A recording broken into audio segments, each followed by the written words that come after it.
Okay, our first unit is going to be about wellness. So here's a little warm up for you, okay? After school yesterday, you had 2 free hours to use however you wanted to.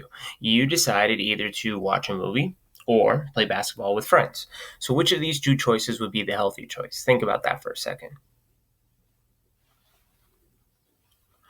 Right. So in theory, this would be the basketball one, right? Because it's you're moving, you're getting some exercise in, and you get to be social with your friends. With a movie, you could maybe have a shared experience with that, and that could be socially healthy, right? Something to bond over. But generally, when you're watching a movie, you're not really talking, you're watching the movie, so you can bond maybe afterwards, but it's not gonna hit those multiple levels of wellness like it would with both the social aspect of basketball and the physical aspect of basketball. So that's why basketball would definitely be the healthier choice. I'm going to ask you to write this down in your notes. Wellness. Wellness is a state of well being or balanced health over a longer period of time. So people in a state of well-being feel good about their present condition. They are productive at school, work, home, and they're not suffering from mental or physical illnesses. Now, of course, you could have a mental or physical illness and still be pretty well, pretty healthy. It's just like you need to overcome that. You need to compensate for it in some way, right? So you could be as healthy as you possibly can be given those conditions, but you're not obviously going to be the peak of your physical or mental health if you are suffering from that. So you're just going to have to learn to overcome it. And one thing that I want to stress too is that remember, it's over a longer period of time. So I can maybe have a really great day personally where, I ate an apple, but that doesn't mean I'm in a state of wellness because I made one healthy choice. It's a pattern over a longer period of time that shows that you have made that healthy choice. So, what are the four dimensions of health and wellness? They are as follows: PEMS, or sometimes you can refer to that as PEMS. It is physical, emotional, mental, and social. So, we're going to go into each of those in a little bit more detail. So, the first one you're going to write down, and you just need to write down this first one right here, is your physical health. It refers to how well your body functions.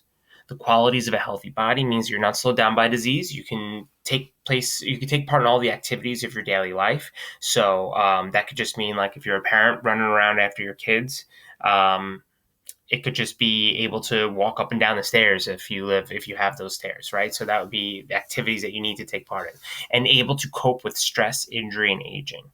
So I want you to think for a second: how does technology impact your physical health? If you could think of any examples, I'd love for you to include some of that when you comment.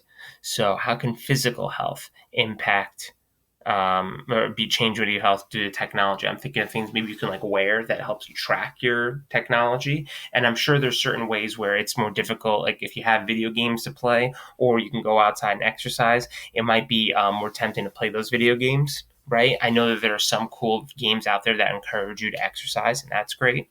So there are good and bad things always with technology. Now, there are three examples of health data that I'm going to ask you to keep track of right here and write down. These are your body composition, your blood pressure, and your cholesterol. We're going to talk about all three of these in a little bit more detail, but I do want you to write them all down. So, just to give a little bit more background on body composition.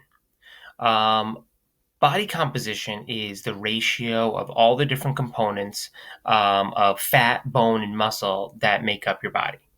And it's a little bit better than just guessing like what your weight is, because when you have a weight, you can have two people that weigh the same amount, but one person has a lot more muscle on them, the other person is a lot more fat on them, and then clearly the one that's pretty much predominantly fat is in generally not going to be as healthy as the one with all of that being muscle, or most of it being muscle. So just having the weight is not really the most accurate measurement by itself. And some factors that should determine what you should weigh are your age. Obviously, the older that you get, in general, you're going to be gaining weight, but that's really only happening as you're continuing to grow, as you continue to get taller. When you get to my age at this point, the only growing that I'm doing is growing outward if I eat a lot. So in that case, I really shouldn't be necessarily weighing that much more as I continue to age, but you in your age group right now, that would be happening. Now, with gender, on average, men weigh more than women. That's just on average. It may be a little bit skewed a little bit differently at your age, because at your age right now, the tallest women in the tallest kids in the grade tend to be girls at this point in your age, but eventually that kind of reverses as you get into high school and beyond. So your height is another one. So obviously, the taller that you are in general, the more that you're going to weigh. There's just more mass of you. Even if you're not overweight at any point, you're just going to be. You can even be someone that's taller and be a normal weight and weigh more than somebody that's shorter that's a little bit overweight, right? That's totally fine. That's why weight isn't everything. And then of course your body composition, which we were just talking about there.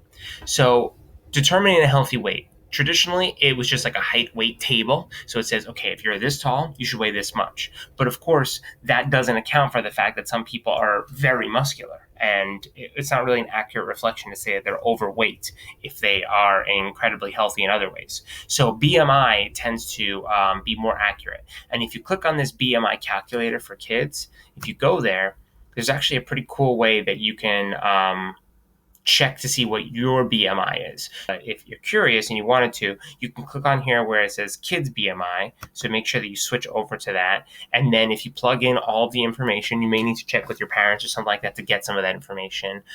It can give you, you can type in this stuff right there, and then it'll give you like a percentile, a percentage of like where you fit in there. So just in case you're curious, you can play around with that.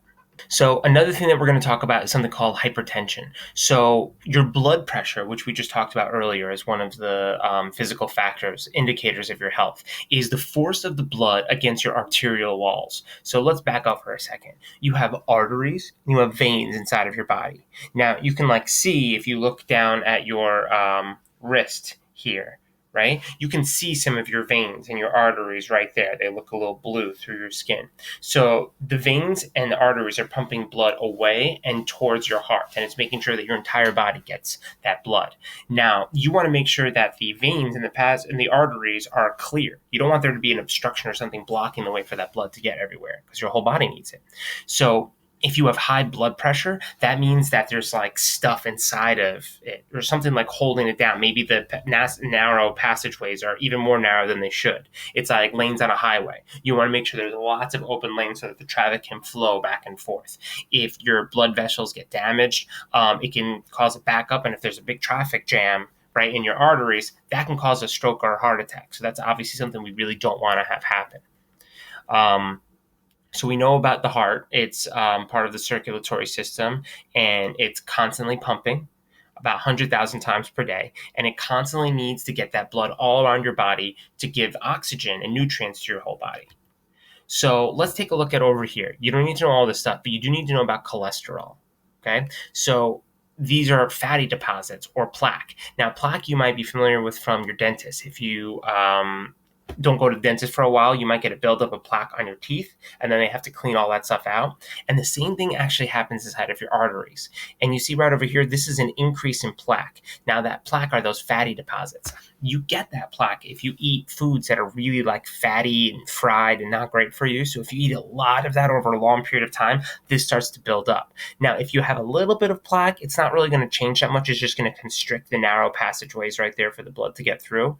Right, so that would be the first level right here. Not really much is changing there. But you could start to see that now this amount of blood that should have this much room only has this much room. And if it builds up so much, the blood could stop. And then that is what could lead to a heart attack. And sometimes it's not always clear. I know of people that were not that old. They were maybe in their mid-40s. And they were not overweight. If you looked at them, they just seemed like a totally normal person, but they did not have a good diet. They were constantly eating fatty foods and just foods that were really high in fat that weren't really great for you. And he wound up having a heart attack at a really, really young age and passed away. It was really sad. So just because you may not see somebody, they might eat only a little bit, but they don't eat good at all. And then that's what can happen if you build up that cholesterol right there. And that's one of the ways that we want to measure our cholesterol too.